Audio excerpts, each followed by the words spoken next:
Pessoal, ah, dando prosseguimento ao que a gente viu no último vídeo, vamos ver finalmente o que é um anel, sem enrolação.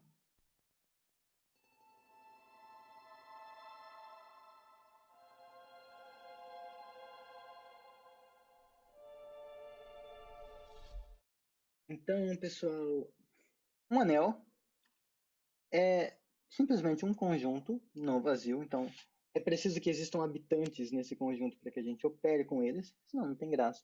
Então é um conjunto não vazio, munido de duas operações, uma adição e uma multiplicação.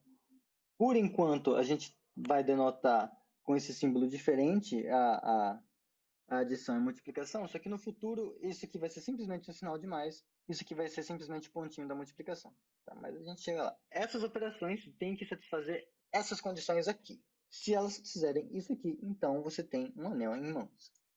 Só para destacar, as duas operações são associativas, que é aquela historinha que se você tem um x e opera esse x com um y operado com z, isso é a mesma coisa que você pegar o x, operar ele primeiro com y e depois operar com z.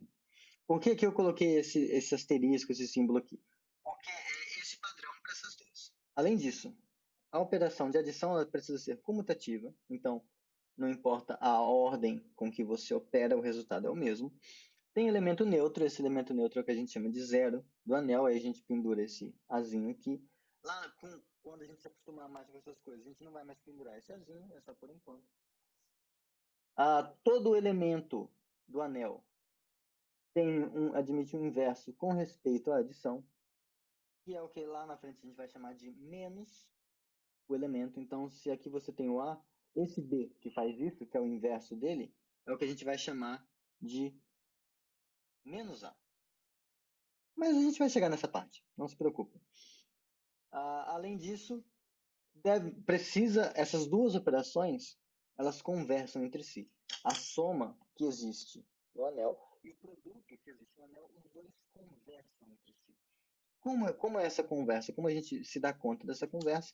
É por meio dessas identidades aqui, que são as identidades de distribuição, as identidades distributivas. Essencialmente é aquela história de que você pode fazer o chuveirinho, né?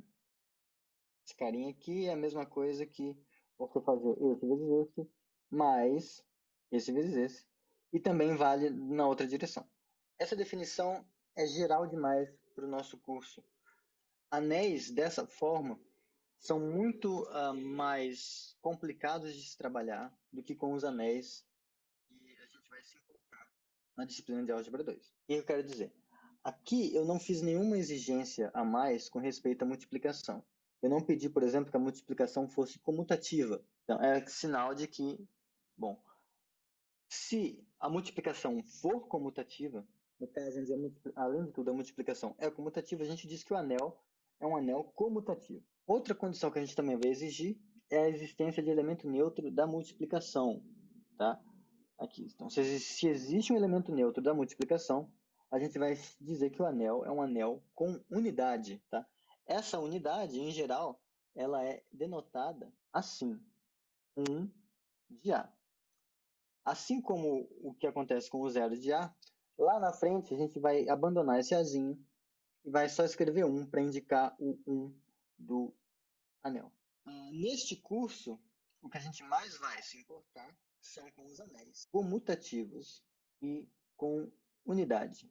Há muita teoria feita sobre anéis não comutativos, que são os anéis onde a gente não tem a garantia de que o produto comuta sempre, e também com anéis que não têm unidade multiplicativa.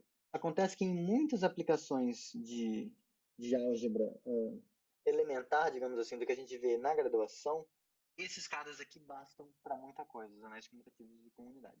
E mais ainda, em áreas que usam álgebra com muita força, como geometria algébrica, análise e essas coisas, a gente também costuma pedir comutatividade e unidade, pelo menos em contextos mais elementares. Bom, então, exemplos dessas coisas, naturalmente, o que motivou a nossa definição de anel deveria ser exemplo do que a gente definiu. Então, os inteiros, os racionais, os reais e os complexos que a gente já conhece de longa data são exemplos de anéis, tá? Para quem não tem muita familiaridade com os complexos, por exemplo, mais na frente no curso a gente vai se dedicar um pouco mais a eles. Quem não lembra direito das frações, que são os racionais, na segunda parte do curso a gente vai voltar para eles também. Então, se você não conhece esses caras, só conhece os inteiros, tudo bem, não tem problema. Aí essa segunda parte aqui, esse FSX e partes de S, o que está falando disso, né? Bom, tem que olhar o texto para ajudar, tá? Porque lá as notações estão definidas e não dá para ficar. A gente vai perder muito tempo se toda vez tiver que definir as coisas. Mas esse FSX, no caso, eu já vou até partir para essa segunda parte aqui, né?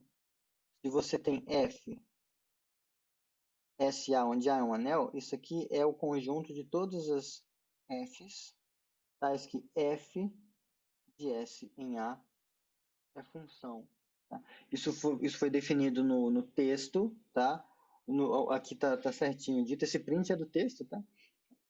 E aí lá a gente define as operações de soma de produto de duas funções dessa forma, simplesmente pedindo que em cada x do domínio S, que é só um conjunto, a função nova, a função soma, por exemplo, leve um x do domínio no f de x mais g de x, por exemplo. Essa definição já está feita no texto. Então, lá foi discutido que esse tipo de animal tem essas propriedades aqui, com as operações de soma e produto definidas daquela forma, então é de fato um anel. Tá? E vai ser um anel comutativo com unidade se o A também for um anel comutativo com unidade. Esse parte de S está lá definido também, mas só para lembrar, é o anel, esse parte de S. É a coleção de todos os As que são usar outra letra, né? É a coleção de todos os Bs, tais que B está contido em S. E aí aqui, a soma, aí aqui, o produto é como se fosse a interseção e a soma é como se fosse a tal da diferença entre dois caras. E prova-se lá, é discutido brevemente no texto, que esse cara aqui, com essas duas operações, é um anel, é comutativo e tem unidade. Só para destacar aqui, né, nesse caso, o zero desse rapaz é o vazio, é o conjunto vazio, e o 1 desse rapaz, o elemento neutro da multiplicação, é o próprio conjunto S em questão. Então, são exemplos de anéis que a gente viu antes da definição de anel, para motivar a definição. Em geral, se você pega um daqueles exemplos que a gente tinha começado, x, ou se a gente troca x por um anel A, eu coloco um anel A, por exemplo, e considero as matrizes quadradas cujos coeficientes pertencem a esse anel.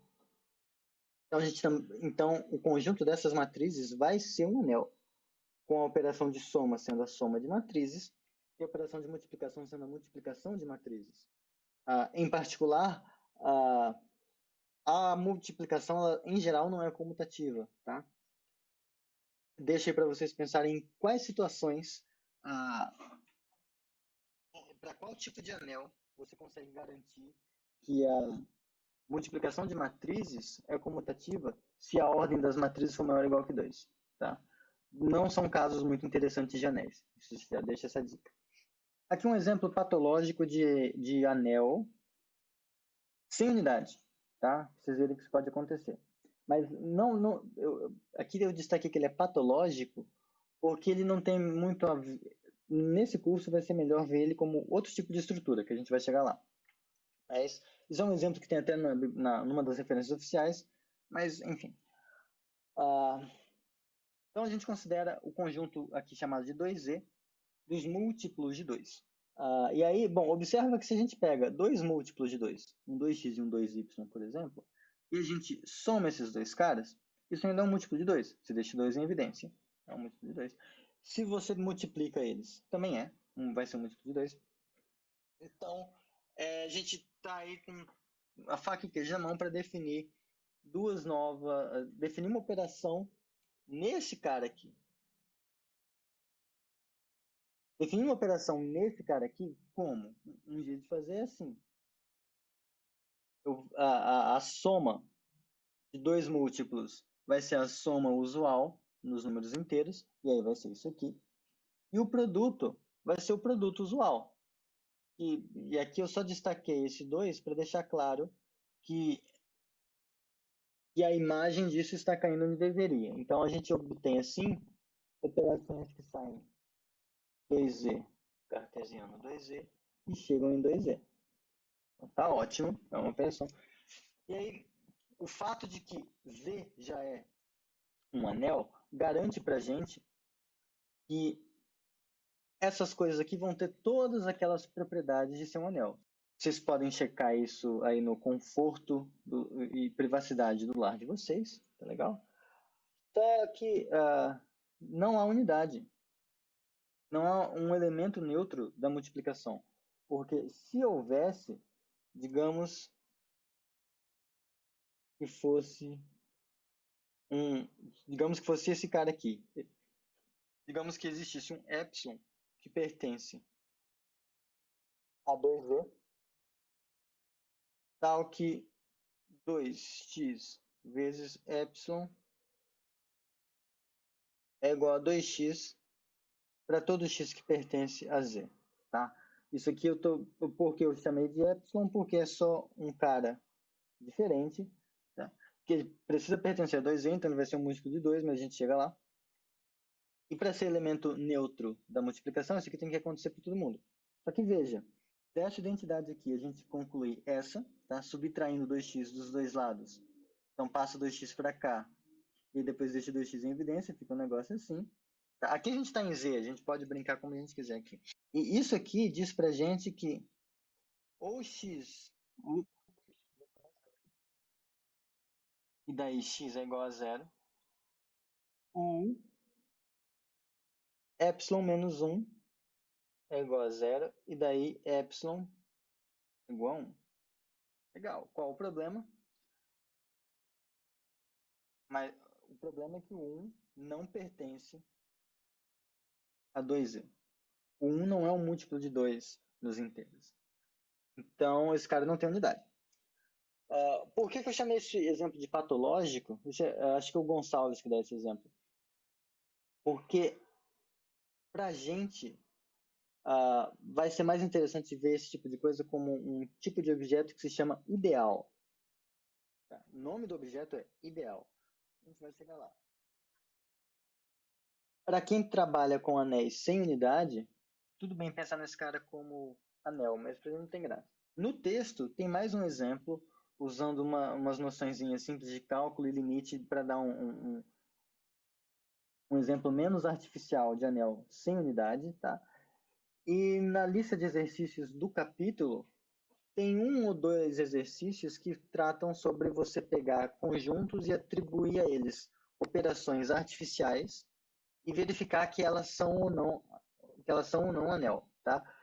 Vai estar na descrição da atividade que exercício é esse, tá? Pode ser interessante vocês fazerem para dar uma praticada, mas por enquanto é isso. No próximo vídeo a gente vai discutir algumas propriedades operatórias, como funcionam algumas coisas dentro de um anel, como é viver dentro de um anel, se você é um elemento do anel. Mas isso a gente vai ver no próximo vídeo. Tchau, tchau.